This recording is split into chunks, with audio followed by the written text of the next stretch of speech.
മഞ്ഞപ്പിത്തം പടർന്നു പിടിച്ച വേങ്ങൂർ ഗ്രാമപഞ്ചായത്തിൽ രോഗബാധിതർക്ക് ചികിത്സാ സഹായത്തിന് ആശ്വാസനിധി രൂപീകരിക്കാൻ തീരുമാനം. ജനപ്രതിനിധികളും വിവിധ വകുപ്പ് ഉദ്യോഗസ്ഥരും ചേർന്ന അടിയന്തര യോഗത്തിലാണ് തീരുമാനം. ഗ്രാമപഞ്ചായത്ത് പ്രസിഡന്റ് ശില്പ സുധീഷ് ചെയർമാനായും ജില്ലാ പഞ്ചായത്ത് മെമ്പർ ഷൈമി വർഗീസ് കൺവീനറുമായാണ് ധനസമാഹരണം നടത്തുന്നത്. വേങ്ങൂർ ഗ്രാമപഞ്ചായത്തിൽ മഞ്ഞപ്പിത്തം പടർന്നു പിടിക്കുന്ന സാഹചര്യത്തിലാണ് രോഗാവസ്ഥയിൽ ചികിത്സയിൽ കഴിയുന്നവർക്കും മരണമടഞ്ഞവരുടെ കുടുംബത്തിലെ ആശ്രിതർക്കും ധനസഹായം നൽകുന്നതിനു വേണ്ടി ഗ്രാമപഞ്ചായത്ത് പ്രസിഡന്റ് ശില്പ സുധീഷ് ചെയർമാനായും ജില്ലാ പഞ്ചായത്ത് മെമ്പർ ഷൈമി വർഗീസ് കൺവീനറായും അക്കൗണ്ട് എടുത്ത് ധനസമാഹരണം നടത്തുവാൻ തീരുമാനിച്ചത്. നമുക്ക് അടിയന്തരമായി ചെയ്യാനുള്ളത് പഞ്ചായത്ത് അതുപോലെ തന്നെ നമ്മൾ പല സോഴ്സസുകൾ ഉപയോഗിച്ചുകൊണ്ട് തന്നെ നമ്മൾ സർക്കാരിലേക്ക് ഈ കാര്യം അറിയിക്കുന്നുണ്ട്. എല്ലാ ഇതും അതായത് രാഷ്ട്രീയമൊന്നും നോക്കാതെ എല്ലാവരും ഇതിനകത്ത് ഇടപെട്ടിട്ടുണ്ട്.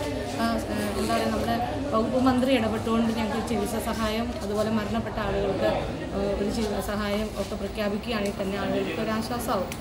പിന്നെ നമുക്ക് നിലവിൽ ഈ വെള്ളം കുടിക്കുന്നതുകൊണ്ട് ആർക്കും ഒരു ബുദ്ധിമുട്ടുമില്ല. പക്ഷെ അത് തിളപ്പിച്ച് ആറിച്ച് മാത്രം കുടിക്കുക, അതാണ് നമുക്ക് പറയാനുള്ളത്. അപ്പോൾ കളക്ടർ കഴിഞ്ഞ നമ്മളോട് പറഞ്ഞു, റിപ്പീറ്റായിട്ട് നിങ്ങൾ ക്ലോറിനേഷൻ 2 ആഴ്ച കൂടുമ്പോൾ ചെയ്യണം. അത് കൃത്യമായി ആരോഗ്യവകുപ്പിന് ചുമതലപ്പെടുത്തിയിട്ടുണ്ട് നോക്കുന്നതിനായിട്ട്. അതോടൊപ്പം തന്നെ അത് അറിയാത്ത ആളുകൾ ഉണ്ടെങ്കിൽ അതിൻ്റെ ട്രെയിനിങ് നൽകുന്നതിനും പറഞ്ഞിരുന്നു. അത് വളരെ കൃത്യമായി ചെയ്തിട്ടുണ്ട്.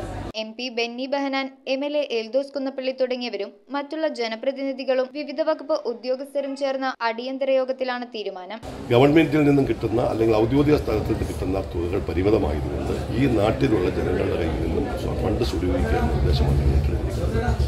അത് വളരെ വിജയകരമായി മുന്നോട്ട് പോകുന്നതിന് വേണ്ടിയിട്ട് ജില്ലാ പഞ്ചായത്ത് മെമ്പർമാരുടെ നേതൃത്വത്തിൽ അവരുടെ വാർഡുകളിൽ പോയി ജനകീയമായി ആളുകളെ കണ്ട് പൈസ പിരിക്കാൻ തീരുമാനിച്ചിട്ടുണ്ട്.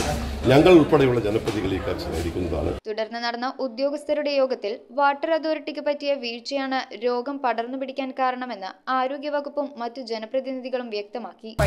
തിളപ്പിച്ചാറിയ വെള്ളം കുടിച്ച ആളുകൾക്ക് അസുഖം വന്നിട്ടില്ല, കിണറ്റിൽ നിന്ന് വെള്ളം കുടിച്ചവർക്കും വന്നിട്ടില്ല. അപ്പോൾ അതുകൊണ്ട് തന്നെ ഇതൊരു വിവാദമല്ല. അതിനപ്പുറം അല്ല, വാട്ടർ അതിൽ കണ്ടാമിനേഷൻ ഉണ്ടായിരുന്നു എന്നുള്ളതാണ്. മാത്രമല്ല എനിക്ക് പറയാനുള്ളത്, തിളപ്പിച്ചാറിയ വെള്ളം കുടിച്ചാൽ സേഫ് ആണെന്നുള്ളത് ഒരു എവിഡൻസ്, ഒരു തെളിവാണത്. നിലവിൽ 189 പേർക്കാണ് പഞ്ചായത്തിൽ മഞ്ഞപ്പിത്ത രോഗബാധ സ്ഥിരീകരിച്ചത്. 41 പേർ വിവിധ ആശുപത്രികളിൽ ചികിത്സയിലാണ്. ലീക്കിൽ ഒന്നാവാം, അങ്ങനെയാണ്. അവർക്ക് ടെസ്റ്റ് കിട്ടിയിട്ടില്ല. അവർ പോണ്ടിയിൽ നിന്ന് മാത്രമേ സാമ്പിൾ എടുത്തിട്ടുള്ളായിരുന്നു. അത് നമ്മുടെ റിപ്പോർട്ട് ഇപ്പോഴും ഉണ്ട്. പോണ്ടിയിൽ നിന്നുള്ളതാണ് അവരെടുത്തിരിക്കുന്ന സാമ്പിൾ. പോണ്ടിയിൽ നിന്നാണ്. അതിലാണ് ഇത് കാണിച്ചിരുന്നത് ക്ലോറിൻ ഇല്ല എന്നുള്ളത്. പോണ്ടിലല്ല നമ്മൾ ക്ലോറിനേറ്റ് ചെയ്യുക, നമ്മൾ പമ്പ് ചെയ്യുന്ന വെല്ലിലാണ് ക്ലോറിനേറ്റ് ചെയ്യുക. നമ്മൾ ക്ലോറിനേറ്റ് ചെയ്യാത്തതുകൊണ്ടാണെന്ന് പറയാൻ പറ്റില്ല ഒരിക്കലും. സൂപ്പർ ക്ലോറിനേഷൻ ഉണ്ടായിരുന്നില്ല, സാധാരണ ക്ലോറിനേഷനേ ഉണ്ടായിരുന്നുള്ളൂ എന്നുള്ളത്. ഇത് ഹെൽത്തുകാരും ഈ പ്രശ്നം വന്നതിന് ശേഷമാണ് നമ്മൾ സൂപ്പർ ക്ലോറിനേറ്റ് ചെയ്യാത്തത്. ഇല്ല ഇങ്ങനെ ഏതെങ്കിലും എപ്പിഡമിക്സ് വരുമ്പോഴാണ് നമ്മൾ സൂപ്പർ ക്ലോറിനേഷൻ നടത്തുക. News bureau, Perumbavoor.